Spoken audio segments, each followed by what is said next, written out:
Pemirsa, di tengah pandemi, pendidikan di Indonesia dari mulai TK hingga perguruan tinggi terpaksa dilakukan secara daring. Namun pembelajaran daring ini tentunya menuai sejumlah permasalahan. Lalu bagaimana agar pembelajaran daring dapat berlangsung efektif dan warga tidak merasa terbebani? Saat ini kami sudah terhubung dengan pengamat pendidikan yang juga wakil rektor bidang akademik Universitas Negeri Semarang, Profesor Zainuri. Selamat siang, Profesor. Selamat siang Mbak Yana. Profesor, langsung saja apa yang sebenarnya harus dilakukan oleh seorang guru ataupun juga pengajar agar KBM daring ini dapat diterima oleh siswa didik dengan baik? Ya, terima kasih Mbak Yana. Seorang guru atau dosen, ya dalam kondisi apapun sebenarnya rumusnya sama, yaitu haruslah memiliki pemahaman yang baik terkait dengan siswa atau mahasiswa yang menjadi anak didiknya. Pemahaman yang baik itu dalam konteks kemampuannya dipahami dengan baik, juga lingkungan belajarnya termasuk di dalamnya lingkungan orang tua dan masyarakat yang melingkupi siswa atau mahasiswanya tersebut.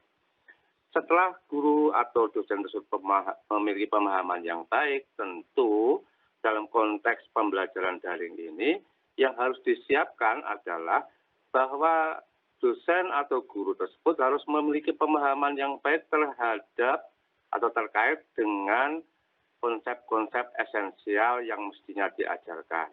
Maka yang bersangkutan mesti menyusun peta konsep. Kalau toh di dalam menyusun peta konsep itu memerlukan bantuan yang lain, khusus teman-teman guru silahkan berkomunikasi dengan sesama anggota MGMP untuk jenjang SMP, SMA, SMK atau KKD di jenjang sekolah dasar. Dengan diskusi bersama itu akan dapat disusun peta konsep sehingga konsep-konsep esensial itu dapat disajikan dengan semakin baik, dapat dipahami oleh siswa dengan baik.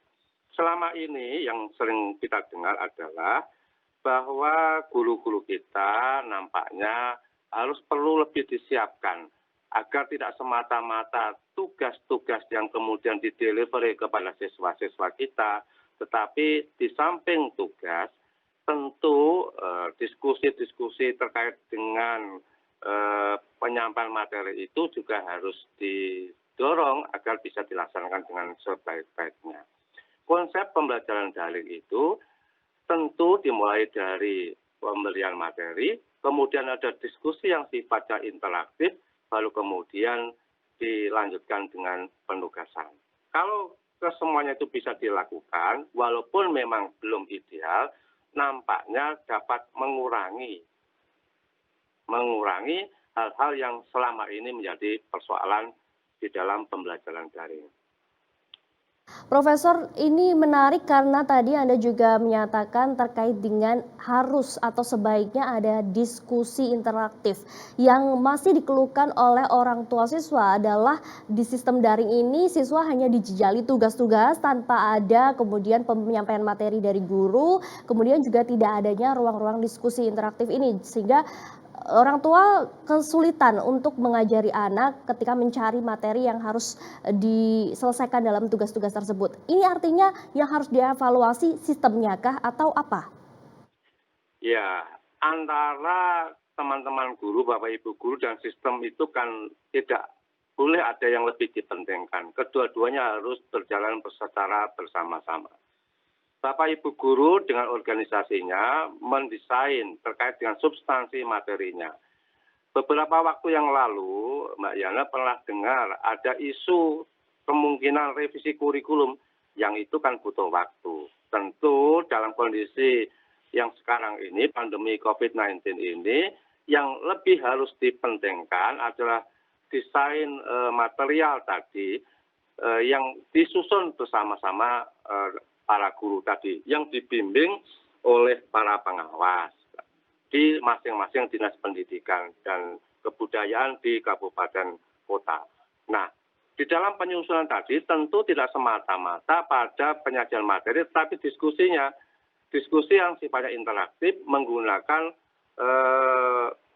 moda-moda yang memang dimungkinkan sesuai dengan kondisi siswa masing-masing.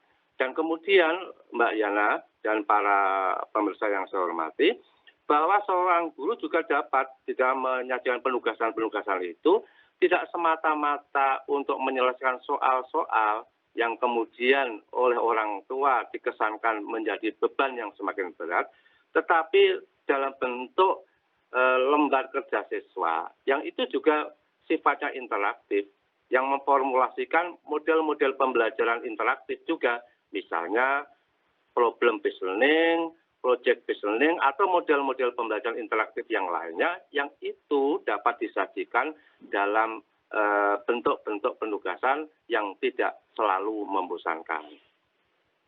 Artinya dapat diartikan bahwa sebenarnya pengajar sendiri juga masih bisa untuk terus berinovasi dengan adanya sistem yang telah dibuat saat ini, begitu ya Profesor?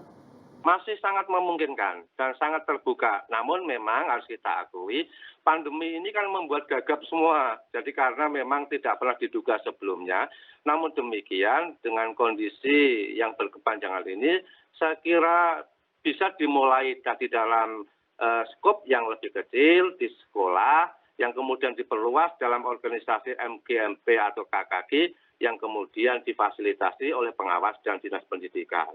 Bahkan di beberapa perguruan tinggi semacam Universitas Negeri Semarang ada program-program yang namanya Profesor Go to School, yang itu memfasilitasi, membuka wawasan, membuka wacana, memfasilitasi teman-teman guru untuk kemudian dapat bersama-sama para profesor, para dosen untuk kemudian merancang, mempersiapkan hal-hal yang saya sampaikan seperti tadi. Profesor, selain pengajar ataupun juga guru yang perannya penting di sini adalah juga orang tua. Bagaimana orang tua harus menyikapi pembelajaran daring ini? Apakah karena kan memang juga ada beberapa orang tua yang terbatas waktunya untuk terus melakukan pendampingan. Dan bagaimana guru harus menjalin komunikasi dengan orang tua dalam sistem daring ini? Baik, dalam mekanisme sebelumnya, sebenarnya sekolah itu kan tidak sendirian. Ada kelompok masyarakat yang kemudian disebut sebagai komite sekolah. Tentu akan lebih baik apabila masing-masing sekolah itu bersama komite sekolah sebagai representasi orang tua antara lain dan masyarakat pada umumnya. Itu kemudian mendesain, memetakan apa yang harusnya dilakukan. Tentu yang ideal adalah keterlibatan semua pihak itu sesuai dengan porsinya masing-masing.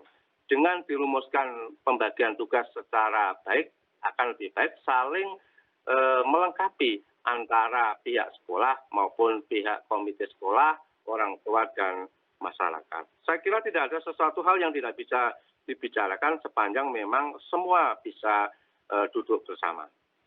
Baik, terakhir Profesor, terkait dengan masalah yang sepertinya ini klasik terkait dengan jaring adalah koneksi, kemudian juga internet dan juga teknologi. Apa yang seharusnya dilakukan pemerintah dalam hal ini?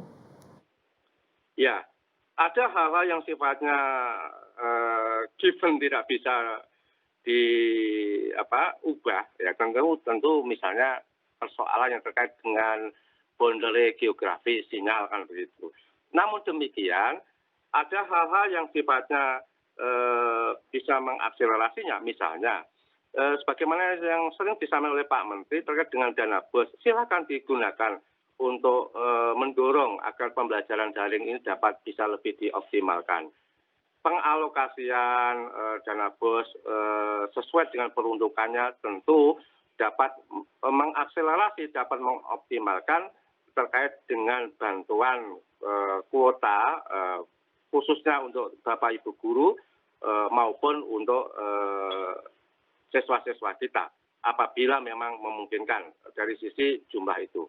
Namun demikian, apabila memang persoalannya itu pada koneksi internet, ya memang ini dihadapi oleh semuanya Mbak Yana. Bahkan mahasiswa di tingkat perguruan tinggi pun kalau memang daerahnya itu akses internetnya tidak mudah, tentu ini harus kita pecahkan.